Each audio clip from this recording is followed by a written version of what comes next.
Hello दोस्तों, मैं Chandrabhushan Pandey, Chauhan classes, Rudhauli बस्ती। जन की बात वीडियो श्रृंखला में ये तीसरा वीडियो है। इससे पहले हम लोग 2 वीडियो हम बना चुके हैं।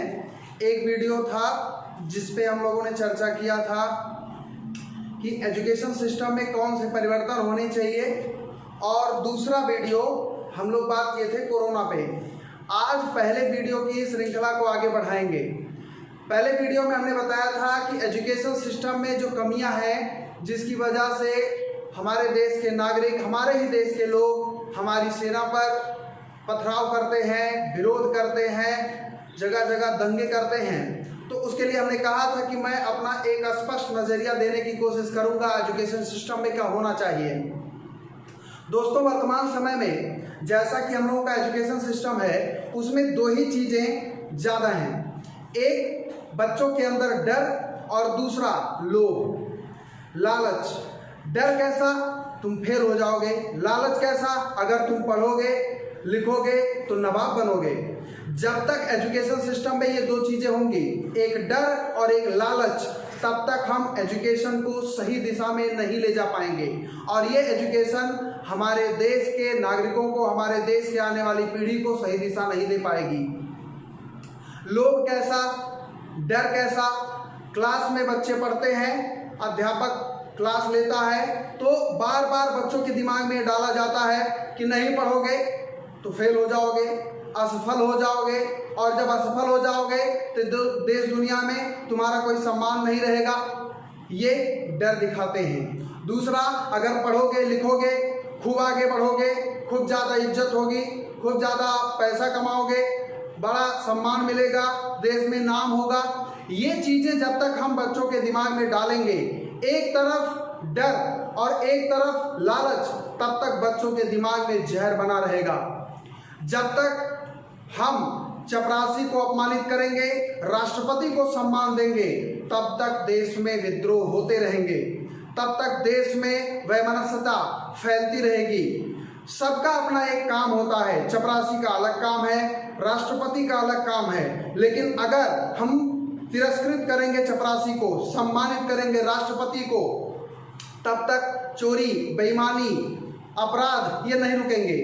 एक चपरासी तिकड़म करके किसी तरह से अगर राष्ट्रपति बन जाता है तो हम उसको सम्मानित करते हैं। हम ये नहीं सोचते कि वो किस तिकड़म से कितनी बेईमानी करके राष्ट्रपति बना है, इससे कोई फर्क नहीं पड़ता है।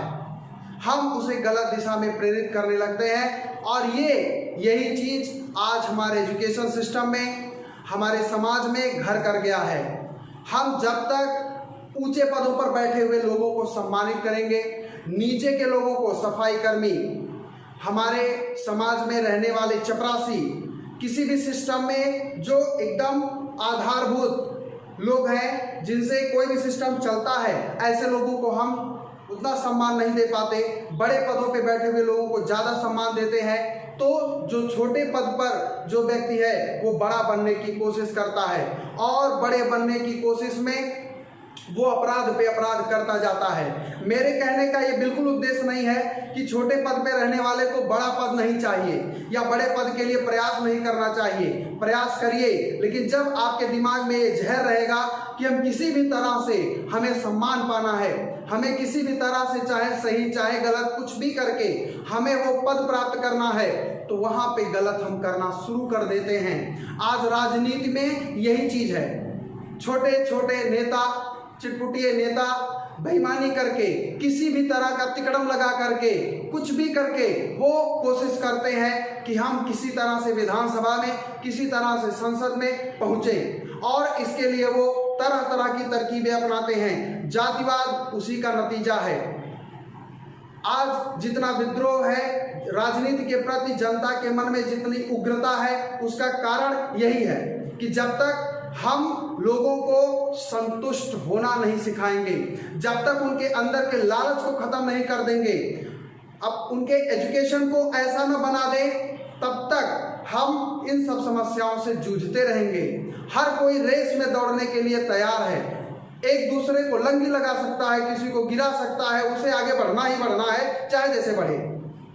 ये चीज़ जब तक दिमाग में रहेगा, तब तक हमारा देश पीछे रहेगा। यहाँ की जनता अशिक्षित रहेगी। आज आप देखते होंगे कि बहुत अच्छे पढ़े लिखे लोग हैं लेकिन माता पिता की सेवा नहीं करते। जितना हमारे देश में अस्पताल नहीं है उससे ज़्यादा वृद्धाश्रम खुल गए हैं। कारण यही है, हमारा जो एजुकेशन सिस्टम है, हम बहुत गलत दिशा में अपनी पीढ़ी को ले जा रहे हैं। हमारा केवल यही कहना है कि हमें एजुकेशन सिस्टम में, क्योंकि एजुकेशन ही, शिक्षा ही वो अस्त्र है जिससे हम किसी अच्छे नागरिक का निर्माण कर सकते हैं। तो हमें अपने शिक्षा व्यवस्था में क्रांतिकारी सुधार की जरूरत है। आपने नाम सुना होगा महाभारत का। महाभारत में द्रोणाचार्य गुरु और उनके शिष्य, केवल पांडवों की बात करिए आप तो वहां पे पांडवों में 5 भाई जो उनके शिष्य थे। लेकिन आप अगर सोचिए आज के एजुकेशन सिस्टम के हिसाब से तो हर कोई, हर अध्यापक, जितने भी क्लास में बच्चे हैं सबको डॉक्टर ही बनाने में लगा है या इंजीनियर ही बनाने में लगा है। कभी भी कोई अध्यापक, कोई गार्जियन ये नहीं पूछता कि बच्चे तुम क्या बनना चाहते हो। उसका उदाहरण मैं इसलिए दे रहा हूं कि आप देखिए 5 पांडव थे, पांचों को अगर आप देखिए तो युधिष्ठिर, भीम, अर्जुन, नकुल और सहदेव 5 भाई थे और पांचों को शिक्षा देने के गुरु एक ही थे, द्रोणाचार्य। लेकिन पांचों की अगर आप कला देखें, उनकी निष्णता देखें, वो अपने क्षेत्र में कितना आगे बढ़े, तो उनके शस्त्र में अगर आप बात करें तो उनके क्षेत्र अलग अलग थे। अगर आप युधिष्ठिर की बात करें तो वो भाला चालन में उनसे बेहतर कोई नहीं हुआ।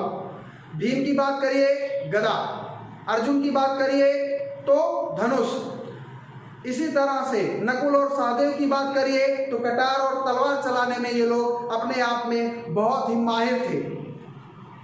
द्रोणाचार्य अच्छे गुरु इसीलिए थे क्योंकि वो अपने शिष्य के अंदर, शिष्य के अंदर की जो ज्ञान की चक्षु है उसी को खोलने की कोशिश करते थे। और वो शिष्य, जो भी उनके विद्यार्थी होते थे, उनके अंदर के आत्मविश्वास को जगाते थे। वो ये ज्ञान देते थे, ये सिखाते थे कि तुम खुद को पहचानो, तुम्हारे अंदर कौन सी कला अच्छी है, और उसी कला को जगाने के लिए वो शिक्षा देते थे।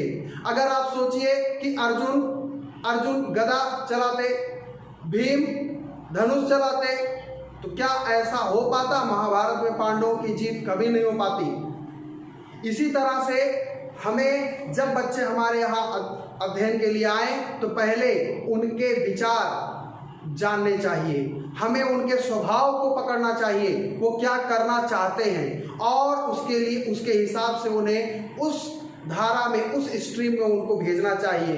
अपने तरीके से नहीं कि हम डॉक्टर बनना चाह रहे थे, हम डॉक्टर नहीं बन पाए तो हमारा जो बच्चा होगा उसको हम जबरदस्ती डॉक्टर बनाएंगे। नहीं, हमें ये देखना होगा कि वो क्या बनना चाहता है। हो सकता है कि वो अच्छा डॉक्टर बनने के बजाय अच्छा गायक बन जाए। इसलिए हम चाहेंगे कि एजुकेशन सिस्टम में ये जो भावना बनाई जा रही है कि तुम अगर पढ़ोगे लिखोगे तो बहुत आगे बढ़ जाओगे, अगर तुम कमजोर रहोगे तो ऐसा हो जाएगा, नहीं। बच्चों को पहले उन्हें समझने दीजिए, वो खुद को समझें और खुद को समझने के बाद वो निर्णय लें कि वो क्या करना चाहते हैं और उसी हिसाब से उनको आगे बढ़ाएं। अध्यापक का काम होना चाहिए शिक्षित करना, किसी का आकलन करना नहीं। अगर उसके सामने विद्यार्थी हैं तो विद्यार्थियों में किसी को अपमानित नहीं करना चाहिए, उससे उनके दिमाग में हीनता बढ़ती है, और हीन भावना जब आ जाए तो वो फिर अच्छे विद्यार्थी तो छोड़िए, अच्छे नागरिक नहीं बन सकते हैं। तो इसलिए हमारा केवल ये कहना है कि लोग लालच, डर, ये सब भावनाएं छोड़ें। सफलता और असफलता का डर दिखा करके, मोह दिखा करके हम बच्चों को गुमराह न करें, उन्हें उनके स्वभाव के अनुसार आगे बढ़ने दें। धन्यवाद।